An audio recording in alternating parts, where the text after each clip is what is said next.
opening statement? Yeah, they came and got me at 12:25, exactly like you said, for the 12:30 media session. And of course, we're behind. So my first thought was what? Blame Schumann. You got to put Schumann at the end. But I was told it wasn't Schumann this year, so my apologies there. I'll lead off with this. Hey, Braves won last night. Phillies lost. Magic number's 34. In case you were wondering, and Martin Perez is pitching out of this world right now. Under 3 ERA. Come on, right? Let's go Braves. Okay. Take questions. Yeah, ready for questions. Who's up first? Coach, over here, obviously Elias Wilkins is going to play a big role this year as he kind of did last year, but just kind of talk about just trying to keep him. I know during his recruitment, Florida State and Miami were just punching, and when I went to go see him one day, he said, you make as many trips down there as you could to Camden County. Just talk about how important that was, keeping a guy like that in the class. Yeah, I mean, he is a special talent. You see that. I mean, he's a special kid more than anything. A kid that loves to work. He comes over here with a unbelievable attitude. Just the smile. His smile is infectious. It's contagious. Like positive energy, positive mindset. Mudita and being selfless. He carries those traits, and then that has nothing to do with how well he catches and how well he runs. So just the type of kid he is, just naturally attracts you to him.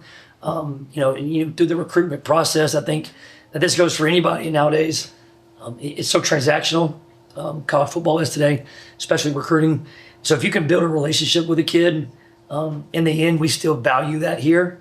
And I still think kids, value that relationship. And so because if you do it right, there's nothing stronger than that coach-player relationship. So I think that, actually helped out in the end with Elias. And he's a kid that's, an asset to our program that is here.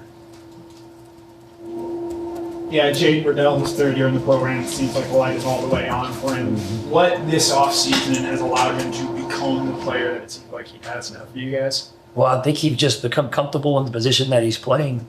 We recruited him. He was, an X-receiver, a bigger X-receiver that we saw as a projection tight end. And a lot of times when you're recruiting tight ends, you project because not a lot of people play the tight end position in high school, where they don't know how to play the tight end position. People don't know how to use them in their offense. So they just stick the biggest, fastest dude out at X receiver and just throw go balls to him. Well, that's kind of what you saw on tape was he had the skill set that he could run and he could catch. And but it was going to be very developmental. And to his credit, he came to Georgia not knowing how to play that position, and he stuck it out. And he just trusted the process, trusted our plan for development for him. And he has matured into playing the tight end position.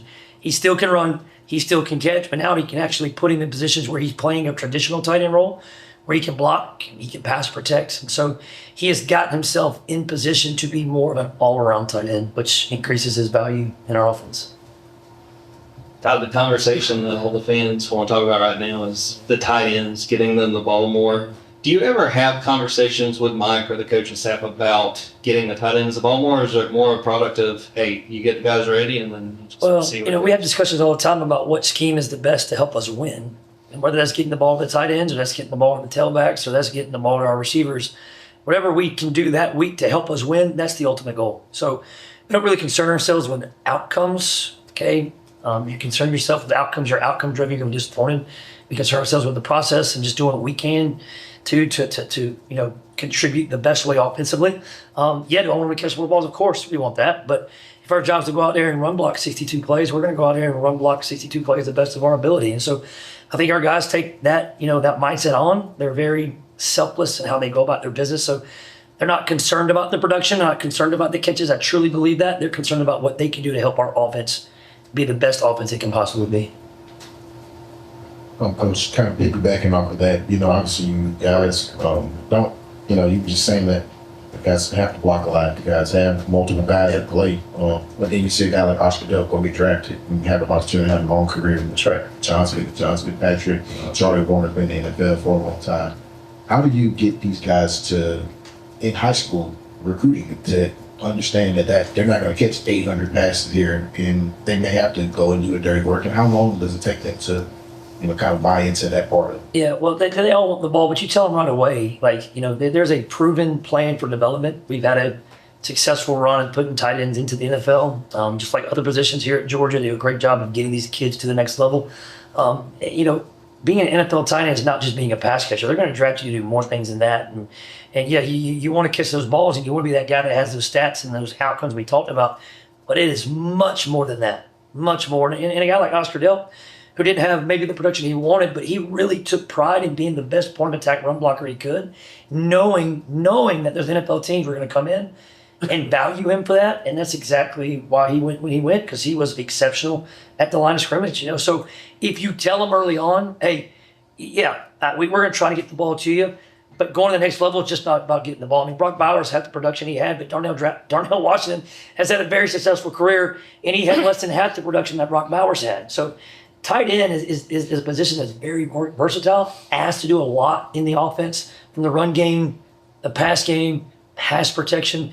And so they are valuing all three areas to go to the next level. So why just focus on one? You better focus on being the best all-around tight end that you can be. And we try to get that early to those recruits and tell them, this is what we do here. We develop you in those areas.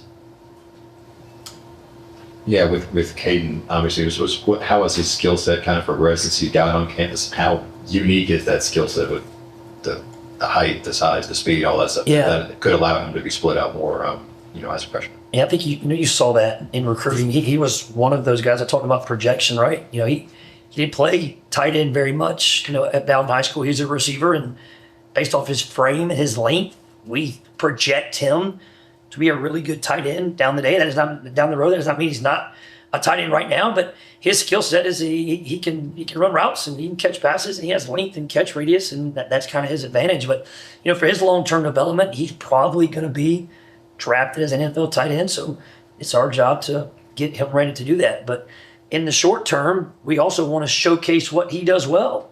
And maybe that is in the slot a little bit more. Maybe that is a little bit tight end. So we're going to put in positions that helps our offense the best. How can he contribute to us and for us to be successful on offense? But also keeping in mind, what is his long-term development? But he is very unique as far as his ability to catch the football and his matchup ability. But he has a long way to go to, because he has a lot to learn about playing the position of tight end. He has a lot to learn about playing receiver as well. Coming in from Bowden single A, and they won a lot of state championships and a really good program that Coach Finley did there. But that's a big jump to playing SEC football. So we're proud of where he's at, but he has a long way to go as well. Todd, obviously you got a ton of talent in your room. All these guys kind of do something a little bit different. Yeah. But would you like, or do you need to have one of those guys kind of step out to be that alpha? I'm not saying be the next Brock Bowers, but kind of be that guy in a tight end room. Well, I'd like for them all to be that guy. I mean, that's the challenge, is have as many apples as possible. But I don't want to sound cliche and give you coach talk. I want them, whatever their skill set is, I want them to be the best at that. And then it's our way to find what the best combination is. So if you got one that's good at all three, then that's generational, in my opinion. Okay. But if you got one that might be better at run blocking versus pass protecting versus running this route, why not try to find the best combination of personnel groupings to get them on the field when you can have the best success that you can? So, yeah, I'd like for them all to be alphas, but I don't think we have to have that in order to be successful in that room. Todd, you mentioned some of the guys that have gone on to play in the NFL that you've coached here. How does this group compare in terms of depth-wise to what you've had in the past? I've been blessed since I've been here with Coach Smart to have depth most years. I would say probably if you just go through starting in 19 with Charlie and Eli and young John Fitzpatrick, and you get into 20 and Darnell came along, and you just go year by year. I think you probably had some good depth in there where you felt good about 2 to 3 tight ends that could go in a game and really contribute. You feel good about they could go in there and play SEC winning level of football. I would say this year it might be 4 to 5 that you have in there that could do that. That's still to be seen. Like, we haven't done anything yet. They've done some things in spring practice and through fall camp that makes you feel like maybe they're ready, but we haven't done it yet. But maybe we have a couple more names in there that could contribute in most years, and that's a good problem. It's a good problem to have. Just being around him, what's the biggest area of growth you've noticed from Gunner in these spring and fall practices? I do think he's been more vocal. I know he catches this thing about how he's just, oh shucks, kind of quiet, kind of behind the scenes, tough blue collar, hard hat, lunch bell type of guy. I do think he's been a lot more vocal. I've noticed him, even on certain routes, maybe we should have ran it this way, or he should have done this, or he'll come over and actually talk to those guys on the sideline between his reps and Maybe I didn't notice that before. Maybe he did that. I didn't see it, but I'm seeing more of Gunner interact with the players, and that's probably something that he needed in the next step of being a leader of our offense and a leader of our program is just get out and just lead with more command, lead with your words, because your words actually have substance. They have meaning, they have power, and I think he's done a great job of being very conscientious of that and doing that. Todd, when we talked to Lawson last week, he was talking about Ethan, and he said he's one of the toughest guys he's been around. What have you seen as far as that goes? I imagine some of that was him working back from an injury. How about resiliency, right? I mean, response. One of our words we use in our room is response. How do you respond to certain situations? Whether bad or good. Do you handle praise with humility? Okay. Do you handle something bad with resiliency? He obviously had a catastrophic injury, and just the way that he worked, even last fall, to get himself in position to come back and start the Sugar Bowl. I mean, y'all don't think about that. He broke his ankle game 2, and he worked so hard. He started the Sugar Bowl. Okay, so that says a lot about that kid's determination just to come back, and his resiliency, his response to something bad that happened in his life. But he's such a strong and powerful presence at the line of scrimmage in the backfield. He has heavy hands. I say he has Mike Tyson hands, man. Like when he puts his hands on you, like defenders feel it. You can see the air come out of the bag when he hits the air. You can see the air come out of their lungs when he puts his hands in their chest. So very strong, powerful hands, and he does a lot of things. He was a very well-rounded tight end, but physical at the point of attack. And the thing that I like about Ethan is a very infectious attitude. Like, he plays with an edge. In our game nowadays, the big thing last year with Coach Mark was FPE, right?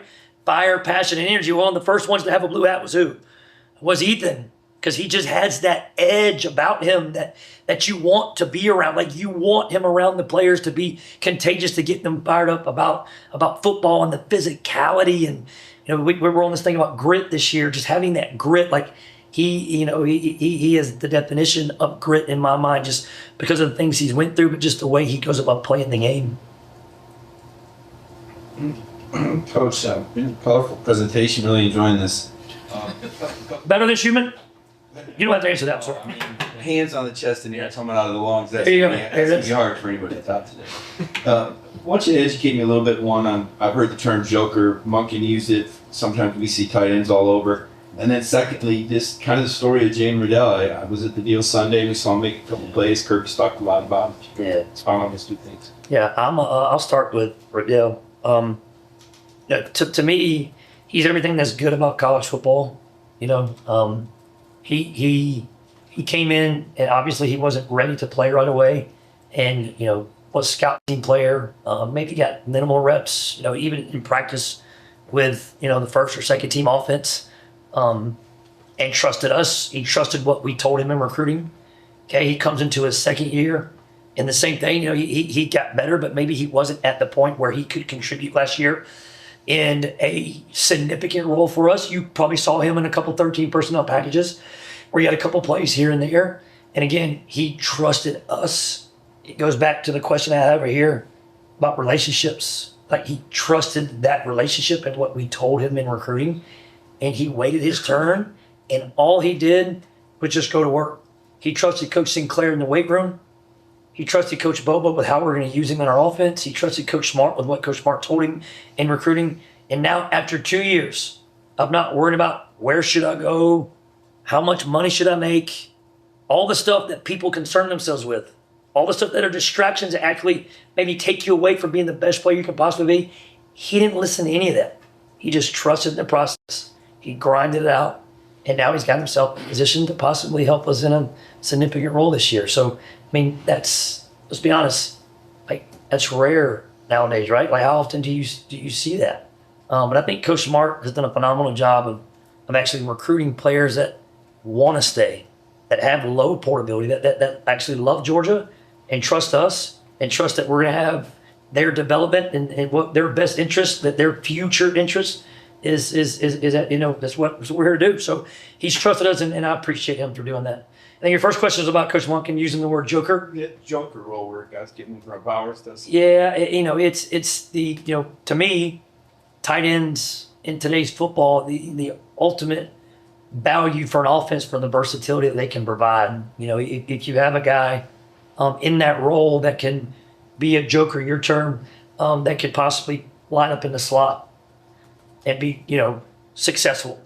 Line up attached with his hand in the dirt and be successful. Line up in the backfield, right, as maybe a sniffer or what people used to call a fullback, okay, and be successful. And then maybe go at X or Z receiver in motion, and even, heck, I'm for like handing the ball sometimes. Like if you have guys that have positional versatility, okay, positional value, the options that they can provide your offense, you know, are limitless. And so, because as a defense, how do you defend that guy? Like, what are you going to do? How are you going to treat him? Are you going to put a DB on him?